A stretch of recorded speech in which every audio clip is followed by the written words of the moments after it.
Hi, this is Heather Branscombe with Abilities Neurological Rehabilitation, and today I'm going to be talking about the top 3 mistakes that people make in choosing a therapist.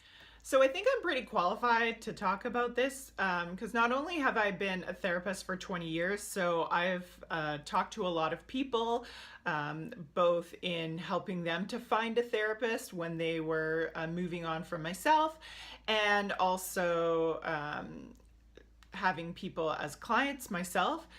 So I've seen that professionally, but also personally. Again, I'm a mom of a son who's 15, and he's been receiving physiotherapy, occupational therapy, and speech language pathology basically since birth. And so I've been on both ends of the spectrum. So let's get into it and let's talk about these top 3 mistakes. So mistake number 1 is definitely not being clear about what you want in therapy. And so the reason that I say that is that you got to think about therapy as a powerful tool. And if you use the analogy of a car is another tool that is expensive and that there's lots of different choices about. But when you think about choosing a car, usually you're thinking about what you're going to use it for, right? So do I need a truck because I want to go up a mountain and hike it? Or do I want a cheap commuter car because I just want to get to school and back?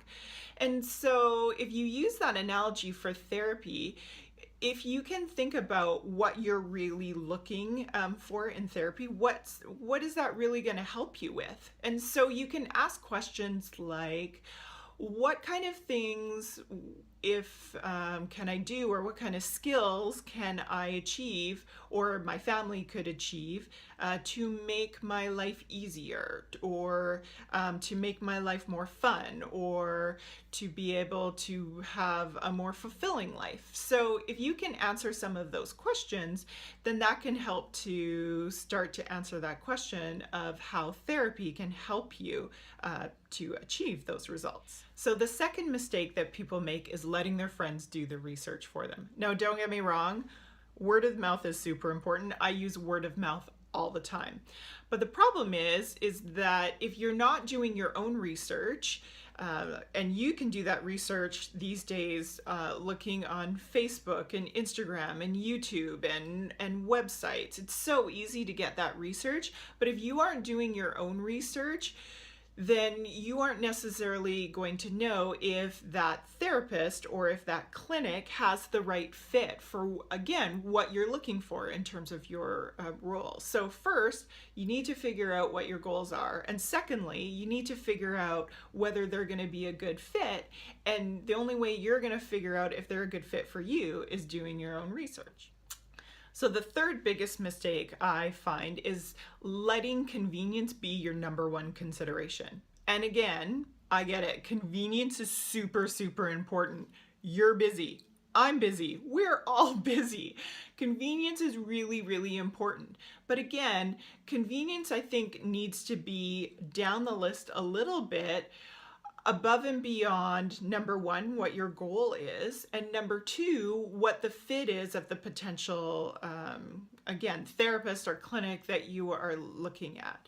So again, convenience is really, really important because we know that in neurological rehabilitation, repetition is really, really key. And so if you don't have a place that is convenient for you to go to, then you're not going to be able to be consistent enough necessarily to get the results that you're looking for. But again, if you're going to find the place that's just down the block and they aren't necessarily the right fit for you, well, then it doesn't matter how easy it is for you to get to.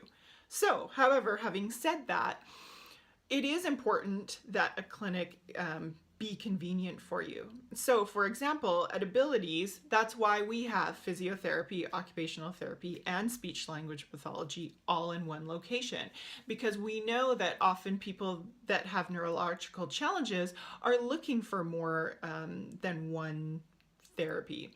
And so it doesn't mean that they have to see all of the therapists to get the benefits of it, or they can have a physiotherapist at Abilities and a speech pathologist somewhere else. But we the reason that we have that all in one location is for a couple of reasons. For the client, then it can be more convenient because you can come in for an hour of physiotherapy and then an hour of occupational therapy, or an hour of speech language pathology and an hour of occupational therapy. And that just does make it a lot more convenient.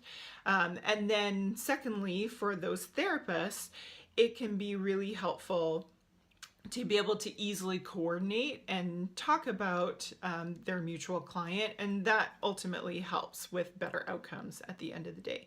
So that's really important. Secondly, you want to look at home visits versus clinic visits. So again, home visits can be really, really important, and that convenience, because they're coming to you instead of you coming to them, can be really, really helpful. But again, thinking about your end goal in mind, sometimes having the environment or the equipment that can be provided only in a clinic location can be really important to be able to get the results that you want. So again, it's having that trade-off between convenience and the end goal that you want and the fit that you're looking for. So I hope this video will be helpful for you. Do me a favor, learn from my mistakes and from the mistakes I've seen some of my clients have.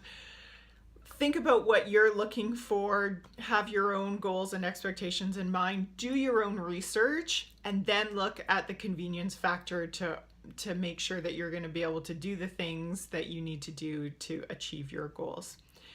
If you have any other questions or comments, feel free to leave that in the comments below. And if you have any other questions about abilities or about myself, you can check us out on Facebook and Instagram, on our website, and you can also leave your questions and comments below.